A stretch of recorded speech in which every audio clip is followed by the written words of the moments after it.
All right, Tim Blanchard up here. Divorce 661, Day in the Life of an LDA. Divorce 661 Daily Perspective, episode 30. We're about a month in with these daily podcasts. Hope you're enjoying them. Um, I am a full service legal document preparer. I know I don't ever bring it up, but if you need help with your divorce anywhere in California, I can certainly help you with that.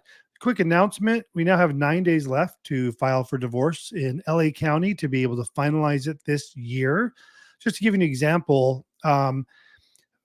for instance, two cases we filed, I e-filed today. Actually, we did four. This I didn't update this, but these four cases I e-filed today, people took advantage of wanting to finalize their divorce before the end of the year. I made some notes here. The case I e-filed today will be able to be submitted for approval 30 days after the filing on which will be on 12/20. So all the cases I filed today the judgments can be submitted on 12/20 for review and approval by the court. And that's because we have to wait at least 30 days after the date of service. And then we're seeing next day or same day or next day approvals on the judgments. So that would put us about 12/21, 12/22. So we're really getting close to the end of being able to start your divorce case this year and actually having it approved by the judge before the end of the year. I'd say probably Wednesday, Thursday of this week, maybe even Friday of this week. Well, the courts are closed Thursday. So yeah, being that it's Monday, we're running out of time. We got a few days to get that in. And really the only benefit in doing that is if you just want to like have a total fresh start next year, we can have your divorce totally signed off by the court. You're totally done before the year ends, which I guess for some that matters. We did have 4 new clients today start up. I don't know if that was their motivation or not, but I have been talking about that a lot. And they have been talking to me about wanting to expedite. So I imagine that's the case. Not the end of the world if it doesn't. The courts do get a little slower towards the end of the year. So that day or two approval on the judgment might be 4 or 5 days by the time we get towards close to the holidays and Christmas and so forth. The clerks are taking time off from work, obviously, for holidays and vacations. Okay, like I said, here's what we did today. 4 consultations, 4 new consultations. I also had 4 new cases that I started today. All 4 were in LA County for clients living in Valencia, one in Encino, one in Castaic, and I'm missing one. I want to say it was Tarzana. I didn't write it down. Anyways, all 4 of those cases have already been filed, and we've already received filed copies of their petition. I got out documents to them for review. And then now we just have to send them the settlement agreement worksheet. And once they get me those terms, we can wrap up those cases. And again, even though we'll have them done in 5 weeks, we usually have them done inside of a week. Once they get me their terms, I draft their final paperwork, have them e-sign, e-notarize, and then I get it uploaded to the court's portal for e-filing of their judgment. And I just wait for that date on my calendar, and I go and hit submit and get those approved on a timely fashion. We also had 3 LA County judgments approved that I e-filed on Friday. And they usually, again, are taking the same day or next day. So I think we got them later in the afternoon on Friday, got those approved and sent those out to clients today.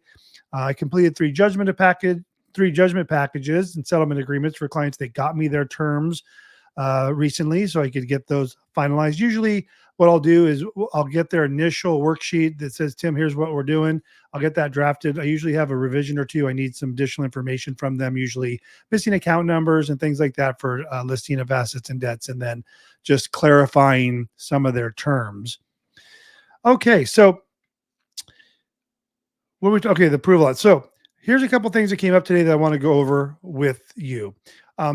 When people either email me or leave me a message and say, I have an open case and can you handle my case? It's been rejected or whatever the issue is, we're stuck. And my answer is always yes, as long as you guys are amicable and cooperative. And people say, well, don't you want to look at our paperwork first? And I say, no, I don't have to. It's not going to change my price. It's not going to change the fact that I can or cannot do it. It doesn't matter how messed up your paperwork is, although some of you really do a good job at messing it up. And it just takes me a little bit more work and a few more steps. And sometimes we have to backtrack, take a step back before we can take a step forward to be able to finalize your case. But across the board, I charge a flat fee to handle reject judgments, take over your case. And I don't want it to be about, well, let me see. And then it's a little bit more or it's a little bit less. Sometimes they're a little bit more difficult. Sometimes they're a little bit more simple, but it all averages out. The key is if you guys are amicable and cooperative, I can finalize your case anywhere in California. I don't care how messed up it is. Again, it might take a little longer, might be some more issues. We might have to amend the petition. We might have to file a set aside. We might have to do something with the court, but it'll eventually get done. The only thing that can hold up your divorce, as I told the client on one of the consultations today, the only thing that could hold it up or stop it is if you guys fall out of agreement or for whatever reason, do not sign off on the settlement agreement.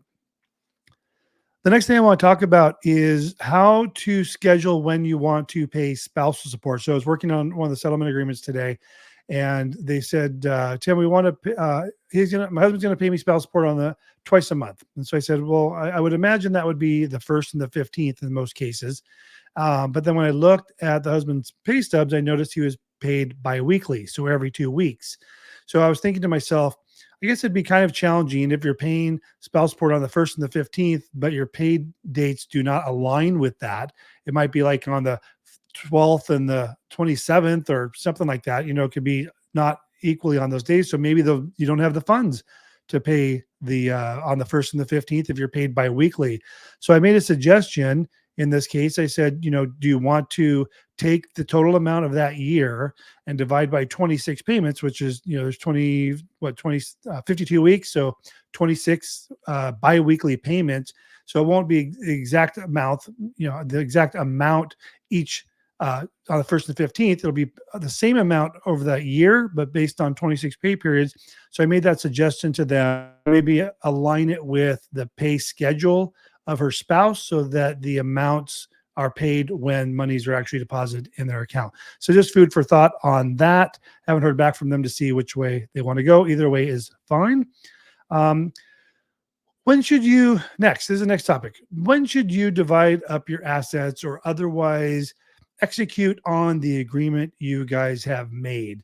And there's a couple different things here. So number one, it's whatever you want to do. And I know a lot of people don't like, I shouldn't say a lot of people, some people don't like the looseness of how easy and amicable or how easy it is to go through an amicable divorce. They want some rules, some guardrails of when. Sometimes they want me to tell me, Tim, tell me when to do it. And that's not really for me to say.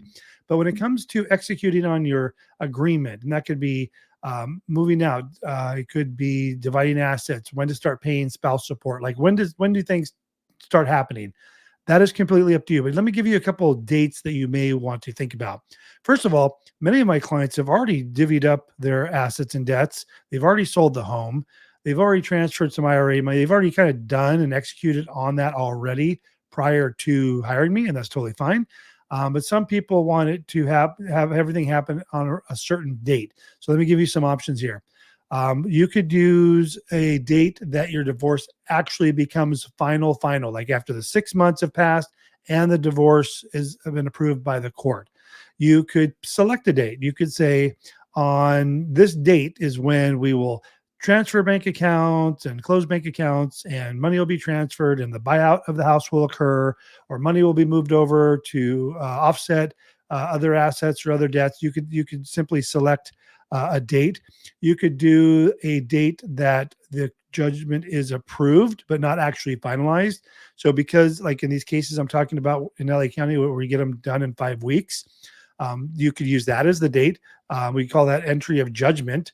That's when it's actually entered with the court. You're not officially divorced. You still have the 6-month wait from the date of service, but if you want to have it executed as soon as the judge signs it. I think one of the settlement agreements and judgments I submitted yesterday that I should get back later today, hopefully. Still got an hour or so before the court closes. I expect them to get back because the 3 judgments I submitted all have been accepted and now it's just pending review and approval. They wanted to finalize and execute their settlement agreement right when it was approved, even though their divorce won't be officially divorced.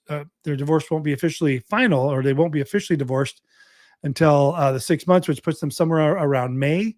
But they want to say, okay, once the judge signs, that's when we're going to execute and move monies or follow through with whatever the terms that they agreed to on that entry of judgment. That's actually the date that the court stamps your forms.